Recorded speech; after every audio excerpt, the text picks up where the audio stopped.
بیان نمبر 14 انبیاء اکرام علیہ السلام اور اولیاء کی مبارک زندگیاں۔ حمد باری تعالیٰ، سب تعریفیں اللہ عز و جل کے لیے ہیں جس نے ساری کائنات کو پیدا فرمایا اور مختلف چیزوں کو مختلف صورتیں عطا فرمائیں۔ انسان کو پانی سے بنایا اور اسے قوت سماعت و بصارت عطا کی، اور اپنی قدرت سے تقدیر کو مقرر فرمایا اور اپنی حکمت سے اپنی نشانیوں سے عبرتیں ظاہر فرمائیں، اور نیک عمل کرنے والوں کو اعمال کا قابل فخر لباس پہنایا جو اس کی بارگاہ میں خشوع و خضوع اور شکستہ دلی کے ساتھ کھڑا ہوا۔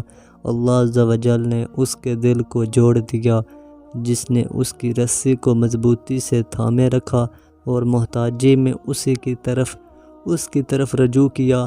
اس نے اسے اپنے فضل سے مالا مال کر دیا۔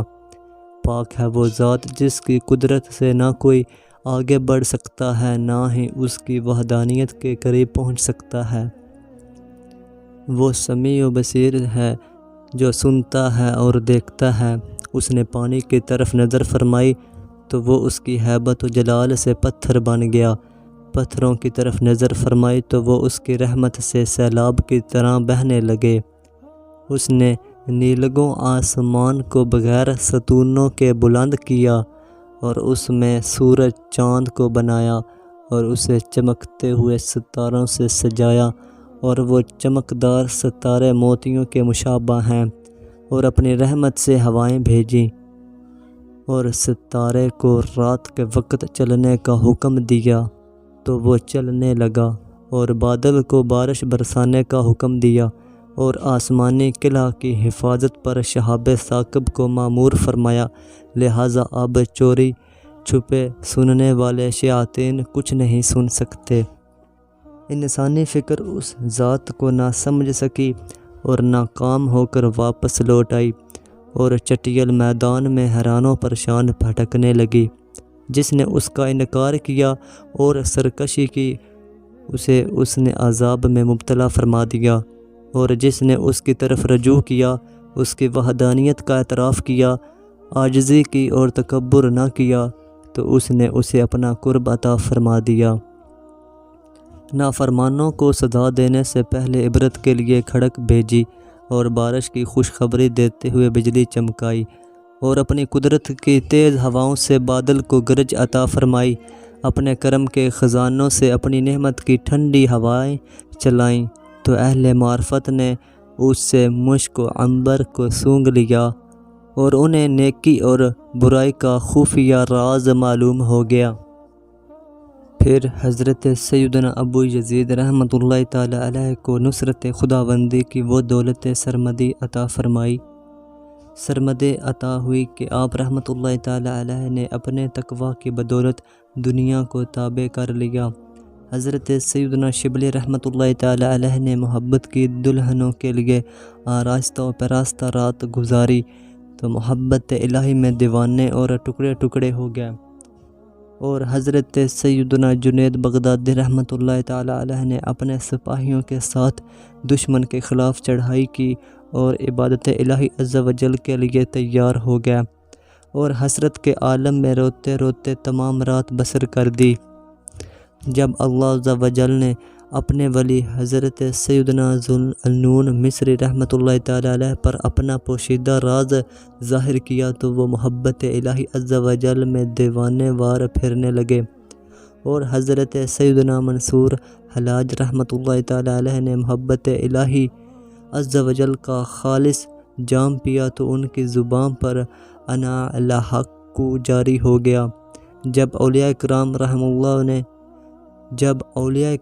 رحم اللہ تعالی نے محبت کا مزہ چکھ لیا تو ان پر شوق دیدار کی ہوائیں چلنے لگیں، اور انہیں خبر دی گئی کہ اللہ عز و جل ان پر نگاہ کرم اور دلکش تجلی فرما رہا ہے۔ یہ سن کر امیدیں رکھنے والوں نے تاریک رات میں عاجزی و انکساری کرتے ہوئے اپنے ہاتھ پھیلا دیے، اور مجرم نے عذر پیش کرتے ہوئے حقیر دل کے ساتھ اپنا سر جھکا لیا، اور گناہ گار پیشانیوں سے پکڑے جانے والے دن سے خوف زدہ ہو گیا۔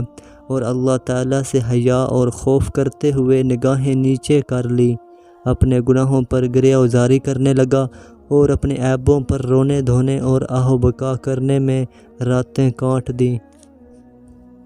حضرت سیدنا ایوب علیہ السلام کا امتحان۔ منقول ہے کہ حضرت سیدنا ایوب علیہ السلام کی آزمائش کا وقت قریب آیا تو حضرت سیدنا جبرائیل علیہ السلام نے حاضر ہو کر عرض کی، اے ایوب علیہ السلام، عنقریب آپ کا رب عز و جل آپ پر ایسی آزمائش اور ہولناک معاملہ نازل فرمائے گا کہ جسے پہاڑ بھی برداشت نہیں کر سکتے۔ تو حضرت سیدنا ایوب علیہ السلام نے ارشاد فرمایا، اگر میں محبوب کے ساتھ تعلق میں ثابت قدم رہا تو ضرور صبر کروں گا، یہاں تک کہ کہا جائے گا یہ انتہائی تعجب خیز بندہ ہے۔ تو انہیں ایک آواز سنائی دی، اے ایوب علیہ السلام، میری آزمائش کے لیے تیار ہو جاؤ اور میرا حکم و فیصلہ نازل ہونے تک صبر کرتے رہو۔ آپ کی آزمائش کا سبب یہ تھا کہ ابلیس لعین نے حسد کی وجہ سے طرح طرح کے مکروہ حیلے سے آپ پر غالب ہونا چاہا، لیکن نہ ہو سکا، تو کہنے لگا، یا اللہ عز و جل، ایوب شکر گزار بندہ ہے اور اس لیے تیرا فرما بردار ہے کہ تو نے اسے مال، رزق اور اولاد میں وسعت عطا فرمائی اور صحت بخشی ہے۔ اگر تو یہ سب کچھ واپس لے لے تو ایک لمحہ بھی تیری اطاعت نہ کرے گا۔ تو اللہ عز و جل نے ارشاد فرمایا، جا، میں نے تجھے اس پر مسلط کر دیا اور وہ اپنی حالت ہرگز تبدیل نہ کرے گا۔ پس پہلے دن اولاد لے کر آزمائش ہوئی تو آپ علیہ السلام اور زیادہ محنت کرنے لگے۔ دوسرے دن مال کو جلا دیا گیا تو حضرت سیدنا ایوب علیہ السلام نے فرمایا، تمام عطائیں اسی کی ہیں، چاہے تو لے لے اور چاہے تو عطا کر دے۔ تیسرے دن ابلیس ملعون نے آپ علیہ السلام کے جسم میں پھونک ماری جبکہ آپ علیہ السلام نماز فجر ادا فرما رہے تھے کہ آپ جسمانی بیماری میں مبتلا ہو گئے، سارے بدن میں آبلے پڑ گئے، لیکن آپ علیہ السلام ظاہر و باطن میں اللہ عز و جل کا ذکر کرتے رہے۔ مال اولاد چلے جانے کے بعد جب آپ جسم کی آزمائش میں مبتلا ہوئے تو فرمایا، تمام خوبیاں اللہ عز و جل کے لیے جس نے مجھے اپنی عبادت کے لیے چن لیا اور مجھ پر اپنا خاص فضل اور بھلائی فرمائی اور مجھے اپنے علاوہ کسی چیز میں مشغول نہ رکھا۔ حضرت سیدنا ایوب علیہ السلام ہمیشہ ذکر کرتے رہے اور اپنے رب عز و جل کی حمد اور شکر بجا لاتے رہے۔ پیارے پیارے اسلامی بھائیوں، آزمائش انسان کے احوال کو ظاہر کر دیتی ہے اور محبت کے دعوے دار کی حالت بہت جلد واضح کر دیتی ہے۔ اللہ عز و جل نے پیارے نبی حضرت سیدنا ایوب علیہ السلام پر 70,000 قسم کی آزمائشیں نازل فرمائیں، لیکن آپ علیہ السلام نے صبر و شکر کیا اور شکوہ نہ کیا۔ تو سن لو اے بھائیوں، تم تو ایک کانٹا بھی برداشت نہیں کر سکتے، جبکہ حضرت سیدنا ایوب علیہ السلام سے اولاد لے کر آزمایا گیا، مگر آپ علیہ السلام نے عبادت میں اضافہ کر دیا، مال لے لیا گیا، مگر محبت الہی عز و جل میں ذرہ برابر کمی نہ آئی۔ زیادہ سے زیادہ عبادت کرتے رہے اور تمام آزمائشوں پر راضی رہے اور ظاہر و باطنی طور پر بالکل کوئی شکوہ نہ کیا۔ چنانچہ آپ علیہ السلام کو ندا دی گئی، اے ایوب علیہ السلام، تو نے ہماری آزمائشوں پر صبر کیا تو ہم تجھے تیرا مال اور اولاد لوٹا دیں گے اور تیرے جسم کو آزمائش سے عافیت بخش دیں گے اور تیرا نام اپنی آخری کتاب میں لکھ دیں گے اور تیرا ذکر محبوب بندوں کے رجسٹر میں پھیلا دیں گے۔ چنانچہ اللہ عز و جل ارشاد فرماتا ہے، ترجمہ، ہم نے فرمایا زمین پر اپنا پاؤں مار، یہ ہے ٹھنڈا چشمہ نہانے اور پینے کو۔ حضرت سیدنا ابراہیم علیہ السلام کا پرندوں کو زندہ کرنا۔ منقول ہے کہ جب حضرت سیدنا ابراہیم علیہ السلام نے عرض کی، اے میرے مولا عز و جل، مجھے دکھا تو مردوں کو کیسے زندہ فرماتا ہے، تو اللہ عز و جل نے فرمایا، اے ابراہیم، تجھے ہماری قدرت میں شک ہے جو تو دلیل طلب کرتے ہوئے کہتا ہے کہ مجھے دکھا۔ تو آپ علیہ السلام نے عرض کی، اے میرے رب عز و جل، تو نے مجھے دل کی آنکھ سے دکھایا، اب میں ظاہری آنکھ سے دیکھنا چاہتا ہوں تاکہ میں ظاہری و باطنی نگاہ سے دیکھ لوں۔ تو اللہ عز و جل نے حکم فرمایا، 4 پرندے پکڑ کر ذبح کر اور انہیں ٹکڑے ٹکڑے کر کے ہر پہاڑ پر ایک ایک ٹکڑا رکھ دے، اور ان کے سروں کو اپنی انگلیوں کے درمیان رکھ کر ان کو بلا۔ حضرت سیدنا ابراہیم علیہ السلام نے ایسا ہی کیا تو قدرت خداوندی سے ایک ایسی ہوا چلی کہ بکھرے ہوئے اجزاء اور ٹکڑے ٹکڑے کیا ہوا گوشت جمع ہو کر حضرت سیدنا ابراہیم علیہ السلام کے پاس حاضر ہو گئے، اور ان میں سے ہر ایک پرندے نے اپنا سر آپ علیہ السلام کی انگلیوں سے لے لیا۔ جب وہ اللہ عز و جل کی قدرت سے زندہ ہو گئے تو حضرت سیدنا ابراہیم علیہ السلام کے پاس رک کر عرض کرنے لگے، اے ابراہیم علیہ السلام، آپ ہم سے کیا چاہتے تھے کہ آپ نے ہمیں ذبح کر دیا؟ یاد رکھیں، جو کچھ آپ نے ہمارے ساتھ کیا، ہو سکتا ہے آپ کے ساتھ بھی ایسا ہی ہو۔ چنانچہ اسی رات آپ علیہ السلام نے خواب میں اپنے بیٹے کو ذبح کرتے ہوئے دیکھا۔ گویا اللہ عز و جل فرما رہا ہے، اے ابراہیم علیہ السلام، ہم نے تجھے مردے زندہ کر کے دکھائے، اب تم ہمیں زندوں کو مار کر دکھاؤ۔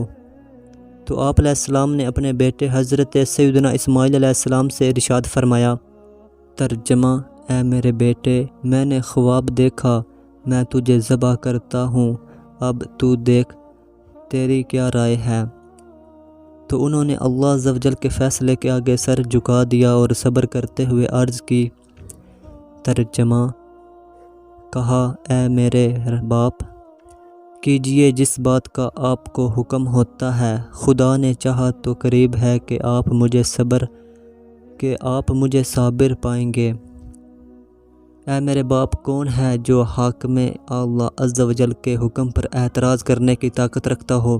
اے میرے باپ، اگر میرا مولا عز و جل مجھ سے راضی ہو جائے تو آپ وہ کام کر گزریے جس کا آپ کو حکم دیا گیا، بے شک موت بڑی اچھی اور میٹھی ہے۔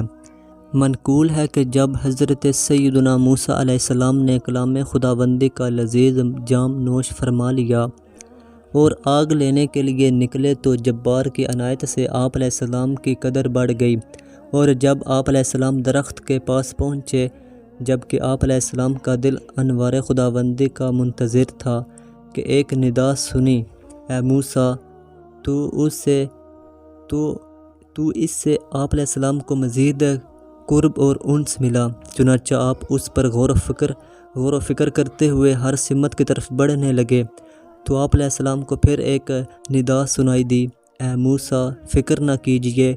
پھر ارشاد ہوا، ترجمہ، تو اپنے جوتے اتار ڈال، بے شک تو پاک جنگل طویٰ میں ہے، جو ایسا مقام ہے جہاں گناہوں سے آلودہ بندہ نہیں آ سکتا، اور وحشت زدہ آئے تو مانوس ہو جاتا ہے۔ آپ علیہ السلام نے پھر ندا سنی، اے موسیٰ، ترجمہ، بے شک میں ہی ہوں اللہ، کہ میرے سوا کوئی معبود نہیں، تو میری بندگی کر، لہٰذا مجھے پہچان، میں تیرا عظیم محبوب ہوں، مجھے ہی عظمت والا جان، اور میں رزق دینے والا مالک ہوں، لہٰذا میرے سوا کسی سے سوال نہ کر، بلکہ مجھ سے مانگ، اور میں شدید سزا دینے والا ہوں، لہٰذا میرے عذاب سے ڈر، اور جو مجھے یاد کرے میں اس کے قریب ہوتا ہوں، لہٰذا مجھے یاد کر۔ حضرت سیدنا موسیٰ علیہ السلام نے عرض کی، اے میرے مالک و مولا عز و جل، تو نے اپنی طرف میری رہنمائی فرمائی اور مجھے اپنا قرب عطا فرمایا۔ پھر آپ علیہ السلام نے عرض کی، ترجمہ کنز العرفان، اے میرے رب، مجھے اپنا جلوہ دکھا تاکہ میں تیرا دیدار کر لوں۔ اللہ نے فرمایا، تو مجھے ہرگز نہ دیکھ سکے گا، البتہ اس پہاڑ کی طرف دیکھ، یہ اگر اپنی جگہ پر ٹھہرا رہا تو عنقریب تو مجھے دیکھ لے گا۔ پھر جب اس کے رب نے پہاڑ پر اپنا نور چمکایا تو اسے پاش پاش کر دیا، اور موسیٰ بے ہوش ہو کر گر گئے۔ پیارے اسلامی بھائیوں، راہ سلوک بہت دشوار گزرا اور سالک کے لیے بہت مشکل ہے۔ اس راہ میں حضرت سیدنا آدم علیہ السلام آنسو بہاتے رہے، حضرت سیدنا نوح علیہ السلام نے گریہ گزاری کی۔ اللہ عز و جل کے خلیل حضرت سیدنا ابراہیم علیہ السلام کو آگ میں ڈالا گیا۔ حضرت سیدنا اسماعیل علیہ السلام کو ذبح کیا گیا۔ حضرت سیدنا یوسف علیہ السلام کو فروخت کیا گیا۔ حضرت سیدنا زکریا علیہ السلام پر آرا چلایا گیا۔ حضرت سیدنا یحییٰ علیہ السلام کو شہید کیا گیا۔ حضرت سیدنا ایوب علیہ السلام کو آزمایا گیا۔ حضرت سیدنا عیسیٰ روح اللہ علیہ السلام خوف الہی میں گھومتے رہے، اور نبی آخر الزماں حضرت سیدنا محمد مصطفیٰ احمد مجتبیٰ صلی اللہ تعالی علیہ وآلہ وسلم نے سارے زندگی فقراء اپنایا۔ اے میرے بھائی، اس راہ میں پہلا قدم روح کو فنا کرنا ہے۔ شہرا تو موجود ہے، سالک کہاں ہے؟ قمیص تو موجود ہے، پہننے والا کہاں ہے؟ طور سینہ تو موجود ہے، اس پر فائز ہونے والا کہاں ہے؟ اے جنید بغدادی کی سی تڑپ رکھنے والوں، آؤ اور اس راہ پہ چلو۔ اے شیخ ابو بکر شبلی کی محبت کے دعوے داروں، ہماری بات سنو، اور اے ابراہیم بن ادھم کے دیوانوں، ادھر متوجہ ہو جاؤ۔ مقام فنا۔ حضرت سیدنا ابو بکر شبلی رحمۃ اللہ تعالی علیہ فرماتے ہیں کہ میں نے ایک پہاڑ پر ریحانہ عابدہ رحمۃ اللہ علیہ کو یہ شعر پڑھتے سنا۔ اشعار کا ترجمہ: اے میرے رب، تو نے مجھے اپنی بارگاہ میں حضوری عطا فرمائی، مگر میں تیری تجلیات میں گم ہو گئی۔ میں نے اسے دائیں بائیں تلاش کیا تو نظر آئی۔ میں نے سلام کیا، اس نے سلام کا جواب دیا۔ میں نے کہا، اے ریحانہ۔ اس نے جواب دیا، اے شبلی رحمۃ اللہ تعالی علیہ، میں حاضر ہوں۔ میں نے پوچھا، کس کو ڈھونڈ رہی ہو؟ تو اس نے جواب دیا، ریحانہ کو۔ میں نے حیران ہو کر اس سے پوچھا، کیا تو ریحانہ نہیں؟ اس نے جواب دیا، اے شبلی رحمۃ اللہ تعالی علیہ، کیوں نہیں؟ مگر جب سے مجھے اللہ عز و جل کا قرب ملا ہے، میں قید ہو گئی ہوں، اور مجھے یہ بھی خبر نہیں کہ میں کہاں ہوں۔ میں اپنے آپ سے غائب ہو چکی اور اپنے آپ کو بھول چکی ہوں، اور اب مسافروں سے اپنے متعلق پوچھتی رہتی ہوں، مگر میں نے کوئی شخص ایسا نہ پایا جو مجھے میرے بارے میں بتا دے۔ یہ سن کر میں نے اسے کہا، اب میں بھی تیری طرف رجوع کرتا ہوں، کیونکہ تجھ پر نشانیاں ظاہر ہو چکی ہیں۔ تو وہ کہنے لگی، اے شبلی رحمۃ اللہ تعالی علیہ، میں نے اس سلسلے میں اپنے عناصر سے پوچھا تو کسی کو اپنا مددگار نہ پایا۔ میں نے حواس سے پوچھا تو ان کو بغیر جام محبت پیے مدہوش پایا۔ اپنی فہم سے پوچھا تو اس نے وہم کی طرف میری رہنمائی کی۔ میں نے اپنے راز سے پوچھا تو اس نے کہا، میں نہیں جانتا۔ میں نے دل سے پوچھا تو اس نے بھی مجھے میری مراد تک نہ پہنچایا۔ اپنے قلب سے پوچھا تو وہ گہری سوچ میں ڈوب گیا۔ پھر کہنے لگا، مجھے اجازت نہیں، میں نہ تو بتا سکتا ہوں اور نہ ہی ظاہر کر سکتا ہوں۔ پھر ریحانہ عابدہ رحمۃ اللہ تعالی علیہ کہنے لگی، اے شبلی، میں نے ہر زندہ سے کہا کہ مجھے میری ذات تک پہنچا دے اور مجھ پر میری رہنمائی کر دے، لیکن کوئی بھی میری باتیں نہ سمجھ سکا۔ اے شبلی، اگر تجھے میرا ٹھکانہ معلوم ہے تو میرے ترجمان کو ادھر لے آ۔ میں نے اسے کہا، تیرا ٹھکانہ رحیم الرحمن عز و جل کے قرب میں ہے۔ یہ سنتے ہی اس نے ایک چیخ ماری اور اس کے بعد لمبا سانس لیا۔ میں نے اسے حرکت دی تو اس کی روح کف سے عنصری سے پرواز کر چکی تھی۔ میں نے اسے ایک چٹان کے سہارے لٹایا اور خود اس امید پر وسیع و عریض میدان میں چلا گیا تاکہ کوئی ایسا شخص پاؤں جو اس کی تجزیہ و تکفین پر میری مدد کرے، مگر مجھے کوئی نہ ملا۔ میں واپس آیا تو اس کا کچھ پتہ نہ چلا کہ کہاں گئی۔ ہاں، میں نے وہاں ایک نور دیکھا جو شعاعیں دے رہا تھا اور بجلی چمک رہی تھی۔ میں دل میں کہنے لگا، کاش میں جان لیتا کہ اس نیک بندی کے ساتھ کیا ہوا۔ تو مجھے ندا دی گئی، اے شبلی، ہم جس کو اس کی زندگی میں اس سے لے لیتے ہیں تو موت کے بعد بھی اسے لوگوں کی آنکھوں سے چھپا دیتے ہیں۔ حضرت سیدنا شبلی رحمۃ اللہ تعالی علیہ فرماتے ہیں، میں نے اسی رات اس کو خواب میں دیکھا اور پوچھا، اللہ عز و جل نے تیرے ساتھ کیا معاملہ فرمایا؟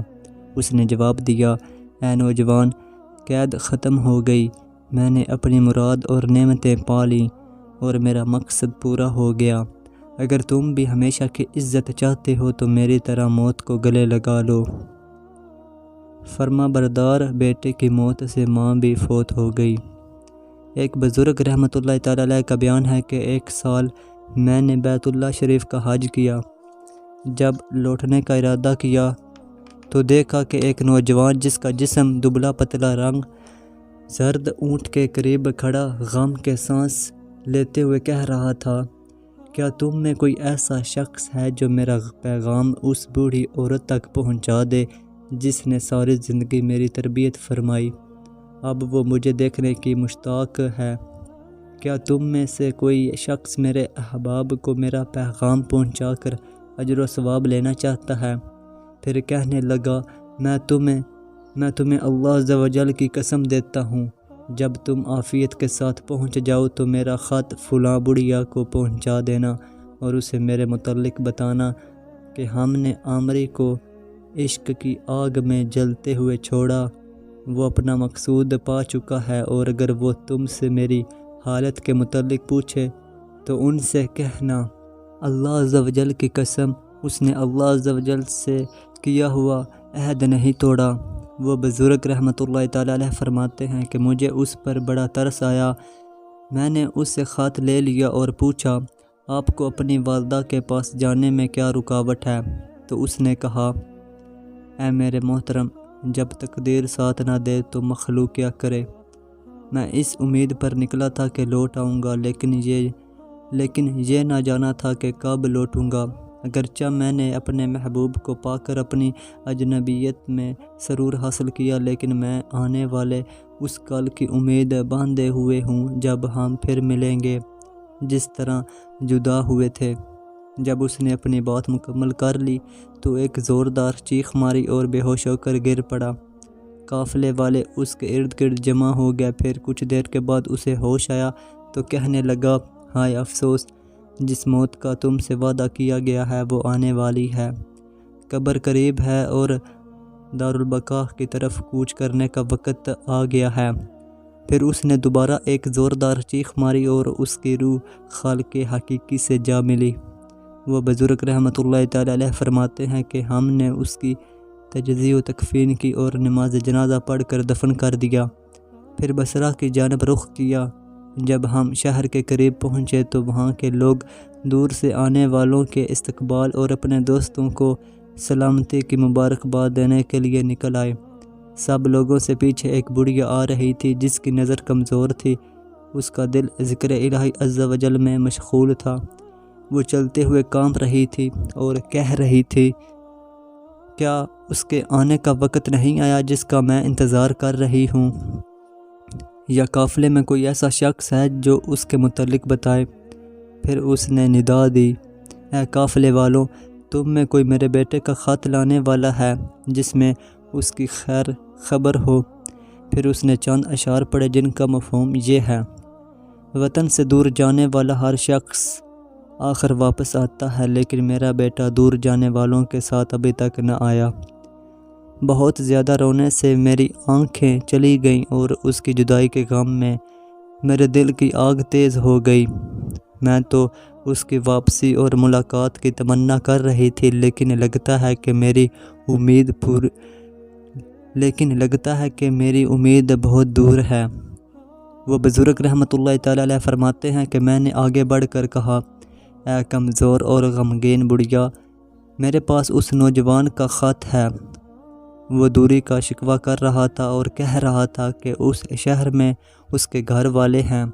وہ اپنی والدہ کے دیدار کا بہت مشتاق تھا جو اس سے کافی محبت و مودت رکھتی ہے۔ اس وقت اس بوڑھی خاتون نے ایک چیخ ماری اور کہنے لگی، اللہ عز و جل کی قسم، یہ میرے ہی مسافر بیٹے کی صفت ہے۔ اس نے مجھ سے خط لیا تاکہ اپنے شکستہ دل کو جوڑے۔ وہ بزرگ فرماتے ہیں کہ وہ مجھ سے خط لے کر چومنے لگی اور اپنے دل اور آنکھوں پر رکھ کر پوچھا، اے میرے پردیسی بیٹے کے قاصد، میرے محبوب بیٹے کا کیا ہوا؟ میں نے اسے بتایا کہ وہ اپنے رب عز و جل سے جا ملا۔